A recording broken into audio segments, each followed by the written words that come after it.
আল্লাহ রাতের শেষ ভাগে প্রথম আসমান আইসা ডাকে, ও আমার গুনাহগার গোলামেরা কই? শয়তানের ধোঁকায় পড়ে গুনাহ করেছো, আমি আল্লাহ ক্ষমার দরজা খুইলা ডাকতেছি। আলা মিন মুস্তাগফিরিন ফাগফির লাহ, আলা মিন মুস্তারজিকিন ফারজুকা। ও গুনাহগারেরা, গভীর রাত, এখন সব অন্ধকার, অন্ধকারে কেউ কাউকে দেখে না, উঠো।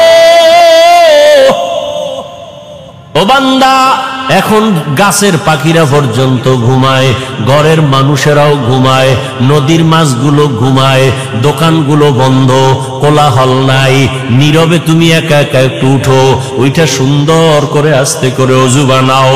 ও দোকানওয়ালারা, ও ব্যবসায়ী বাবারা, ওরে দোকানদারি কইরা রাত্র 2টা 2:30টায় বাসায় যাও, যাইয়া তুমি ফ্রেশ হইয়া ঘুমায় যাও। তুমি যদি একটু চিন্তা করতা, এই টাইমে তো আমার মালিক আসমানে হাজির হয়ে গেছে, আমাকে ডাকতেছে। কত মানুষ ঘুমাইয়া যায়, উঠতে পারে না, আর তুমি ঠিক টাইমেই যায় বাসায় ঢুকছো। তুমি কি পারলা না ওযু বানাইয়া 2 রাকাত নামাজ পড়া সিজদায় গিয়া যদি কান্না করে বলতা, ও দয়ার মালিক, হারানো গোলাম তোমার দরওয়াজায় হাজির,